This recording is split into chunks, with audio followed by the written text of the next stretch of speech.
Welcome to our channel PKP. आज की class में साइंस वर्कशीट नंबर 12 देखेंगे जो कि आपकी 2 जुलाई की है। ठीक है डियर स्टूडेंट, इसमें हम केमिकल रिएक्शंस एंड इक्वेशंस के बारे में बात करेंगे। बट इससे पहले अगर आप चैनल पर नए हैं तो चैनल को सब्सक्राइब कर लें ताकि नेक्स्ट वीडियो की नोटिफिकेशन आपको आसानी से मिल जाया करे। और अगर आप चैनल पर पहले से हैं तो जितना हो सके इस वीडियो को लाइक शेयर ज़रूर करें। ठीक है, तो केमिकल रिएक्शंस क्या होते हैं, इक्वेशंस कैसे बनती हैं, आज की क्लास में हम इनको देखेंगे। The process in which new substance with new set of properties are formed from one or more substance is called chemical reactions। ठीक है, तो chemical reactions क्या होते हैं, जिसमें कोई new substance फॉर्म होता है। किससे फॉर्म होता है? new set of properties। ठीक है, from more or more than one substances then it is called chemical reaction। जिसमें more one या one से ज़्यादा substance मिलकर कोई reactions करते हैं और एक नया substance बना देते हैं तो वो क्या कहलाता है? आपका केमिकल रिएक्शंस कहलाता है। The substance which take part in a chemical reactions are called reactant and the substance which are formed in a chemical reaction are called product. For example जो LHS वाला होता है, जैसे ये क्या है, ये केमिकल रिएक्शंस में पार्टिसिपेट कर रहे हैं तो ये क्या कहलाते हैं? रिएक्टेंट कहलाते हैं। और ये रिजल्ट दे रहे हैं, प्रोड्यूस कर रहे हैं तो ये क्या कहलाते हैं? प्रोडक्ट कहलाते हैं, जो न्यू सब्सटेंस बनकर तैयार हो रहा है। Chemical reaction in everyday life. ठीक है, अगर हम देखते हैं combustion, rusting, digestion, photosynthesis, batteries, fermentation, washing, baking, हर जगह क्या हो रहा है? यहाँ पर केमिकल रिएक्शंस हो रहा है। केमिकल रिएक्शंस इंडिकेटर्स, कैसे आपको पता चलेगा कि केमिकल रिएक्शंस हो रहा है? तो change in colour, change in state, change in temperature, evaluation of gases. जब उसका कलर चेंज हो जाता है, स्टेट यानी कि माध्यम चेंज हो जाता है, जैसे कि solid to liquid, liquid to gas, gas to इस तरीके से चेंज हो जाएगा तो आपका क्या कहलाता है? वहाँ पर केमिकल रिएक्शन हो रहा है। Change in temperature, evaluation of gases, जब गैस निकलती हैं तो। ठीक है, अब यहाँ पर हम देखते हैं ways of representing a chemical reactions. ठीक है, केमिकल रिप्रेजेंटेशन करने के कितने तरीके हैं? तो फर्स्ट है कि केमिकल रिएक्शंस को हम वर्ड इक्वेशन फॉर्म में लिख सकते हैं, जैसे मैग्नीशियम और ऑक्सीजन है। ठीक है, तो हमने क्या किया, इसको वर्ड फॉर्म में लिख दिया है। क्या रिजल्ट आता है इसका? मैग्नीशियम ऑक्साइड आता है आफ्टर रिएक्शंस। तो LHS साइड को रिएक्टेंट बोल दिया गया, RHS साइड को प्रोडक्ट बोला गया, बिकॉज ये न्यू सब्सटेंस फॉर्म हुआ है और ये क्या हुए हैं, यहाँ पर सब्सटेंस जो हैं वो पार्टिसिपेट किए हैं न्यू सब्सटेंस बनाने के लिए। इसको अब हम केमिकल इक्वेशंस के फॉर्म में कुछ इस तरीके से लिखेंगे। मैग्नीशियम को Mg लिखते हैं, ऑक्सीजन को O2 लिखते हैं, रिजल्ट आ जाता है MgO। ठीक है, बट इक्वेशंस को बैलेंस करना होता है तो यहाँ पर 2 लगाते हैं तो हम इधर भी 2 Mg लिख देते हैं। ठीक है, chemical equations, a chemical reactions can be represented by a chemical equation. जो केमिकल रिएक्शंस होते हैं इनको हम किससे रिप्रेजेंट करते हैं? केमिकल इक्वेशन से, like this. It involves use of symbols, element और chemical formula of the reactant and product mentioning their physical state. ठीक है, ये क्या यूज करते हैं? सिंबल यूज करते हैं, लाइक दिस। और ये किस स्टेट में है? लाइक ये फिजिकल इनके मेंशन करते हैं, जैसे ये सॉलिड है, लिक्विड है, गैस है, एक्वेसियस है, किस फॉर्म में है उसको लिखा जाता है ब्रैकेट में। The necessary condition such as temperature, pressure और any catalyst used should be written above और below the arrow between the reactant and product. जैसे यहाँ पर जो एरो लगा हुआ है इस तरीके से, इसके ऊपर या नीचे हम क्या लिखते हैं? कैटलिस्ट लिख देते हैं। कोई टेम्परेचर या प्रेशर होता है तो उसको लिखा जाता है। Magnesium is burned in air to form magnesium oxide. जब मैग्नीशियम को एयर में बर्न किया जाता है तो मैग्नीशियम ऑक्साइड बनाता है। ठीक है, तो इतना याद हो गया होगा आपको। अब हमको करने हैं क्वेश्चंस इनके बेस पर। Let us practice now. How can we say that in a given change a chemical reaction has taken places? ठीक है, तो there are 4 ways by which we can say that chemical reactions has taken places. Number 1 आपको लिखना है change in color, number 2 लिखना है change in state, number 3 change in temperature, number 4 evaluation of gases। तो ये आपका हो जाता है आंसर नंबर 1। ठीक है, नोट कर लेना है आपको। कैसे लिखोगे?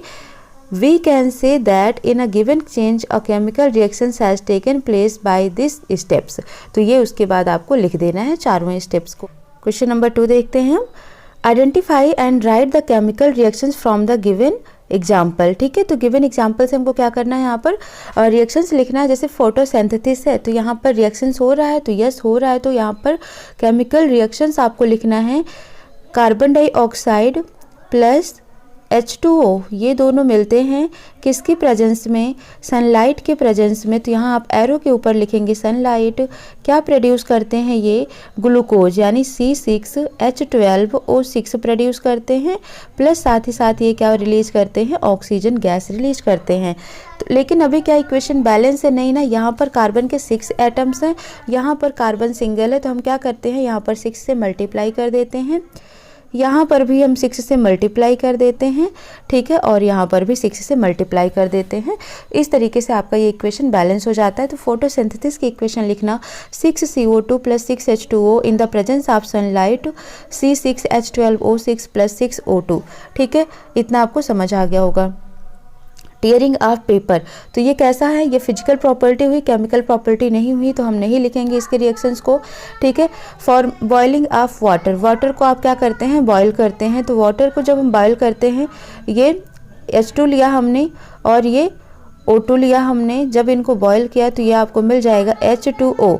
लेकिन इक्वेशंस को बैलेंस करनी है, तो यहाँ पर कितना ऑक्सीजन है, 2 है, तो क्या करिए 2H2O लगा दीजिए। तो हाइड्रोजन कितने हो गए, यहाँ पर 4 हो गए। तो इस तरीके से लिख दो 2H2O plus O2 is equal to 2H2O, ठीक है। तो इस तरीके से वाटर बॉयल होता है तो क्या बनता है, वाटर वेपर बन जाता है। तो ये आपको इक्वेशन यहाँ पर लिख देनी है। फॉर्मेशन ऑफ कर्ड, तो जो कर्ड है ये भी क्या है, एक तरीके की केमिकल रिएक्शंस होती है, ठीक है। नेक्स्ट है identify the reactant and product from the following chemical equations. तो रिएक्टेंट क्या हुआ, कैल्शियम कार्बोनेट आपका रिएक्टेंट हो गया, सॉरी कैल्शियम कार्बोनेट नहीं होगा, यहाँ पर CaO प्लस CO2 ये क्या हो जाएगा आपका, ये रिएक्टेंट हो जाएगा। क्या होगा, ये रिएक्टेंट हो जाएगा। और CaCO3 कैल्शियम कार्बोनेट क्या हो जाता है, ये प्रोडक्ट हो जाता है, क्योंकि क्विक लाइम यानी calcium oxide plus carbon dioxide को मिलाकर क्या बनता है, कैल्शियम कार्बोनेट बनता है। तो इतना आपको नोट कर लेना है। नेक्स्ट है कार्बन डाइऑक्साइड एंड 2H2O, ठीक है। तो यहाँ पर मीथेन में अगर हम ऑक्सीजन मिलाते हैं तो कार्बन डाइऑक्साइड और वाटर प्रोड्यूस होता है। तो यहाँ पर आपका ये हो जाएगा रिएक्टेंट साइड और ये हो जाएगा प्रोडक्ट साइड, ठीक है। तो नोट कर लेना। थर्ड में सभी का क्या करना है, एग्जाम्पल देना है। जैसे chemical reaction showing evaluation of gases, ठीक है। तो chemical reaction showing evaluation of gases कब होता है, जैसे कि यहाँ पर आप देखेंगे कम्बशंस, ठीक है। तो अगर हम यहाँ पर बात करते हैं जैसे कम्बशंस की, फॉर एग्जांपल यही वाला एक एग्जांपल हम ले लेते हैं यहाँ पर कि जब कैल्शियम कार्बोनेट है, ठीक है, इससे हमें क्या मिलता है, क्विक लाइम। इसको हीट करते हैं तो क्विक लाइम मिलता है और कार्बन डाइऑक्साइड गैस यहाँ पर प्रोड्यूस होती है। तो ये क्या है, गैस है जो गैस रिलीज हो रही है। इसी तरीके से जब हम मैग्नीशियम को 2HCl यानी HCl के साथ रिएक्ट करवाते हैं हाइड्रोजन क्लोराइड के साथ, तो MgCl2 जो कि एक सॉल्ट है ये बन जाता है और प्लस हाइड्रोजन गैस यहाँ पर रिलीज होती है, ठीक है। H2 लिख लेना है यहाँ पर H2, ठीक है। तो इस तरीके से ये दो एग्जाम्पल आप लिख सकते हैं। सेकेंड है change in substance colour during a chemical reactions. तो इसका एक एग्जांपल लिखना है। तो इसका एग्जांपल आप क्या लिख सकते हैं, रस्टिंग लिख सकते हैं, ठीक है। तो रस्टिंग इसका एक एग्जांपल हो जाएगा। यानी कि आप देखते हैं जो आयरन होता है उस पर क्या होता है, एक रेडिश ब्राउनिश कलर आ जाता है जो कि रस्टिंग कहलाता है। तो रस्टिंग इसका एक एग्जाम्पल आप दे सकते हैं। Chemical reaction showing change in temperature, ठीक है। तो टेम्परेचर को शो करना है तो यहाँ पर आप कौन सा एग्जाम्पल लिखेंगे, बेकिंग, है ना। बेकिंग हो गया, डाइजेशन हो गया, और तो यहाँ पर आप नोट कर लें इसका एक एग्जाम्पल बेकिंग हो गया, ठीक है। यहाँ पर टेम्परेचर चेंज है। उसके बाद मिल्क का कर्ड में कन्वर्जन, मिल्क टू कर्ड, ठीक है। मिल्क टू कर्ड का कन्वर्जन जो हो गया वो भी कैसे चेंज हो जाता है, तो वो भी आपका केमिकल रिएक्शंस होता है जिसमें टेम्परेचर चेंज होते हैं, ठीक है। इस तरीके से आपको नोट कर लेना है।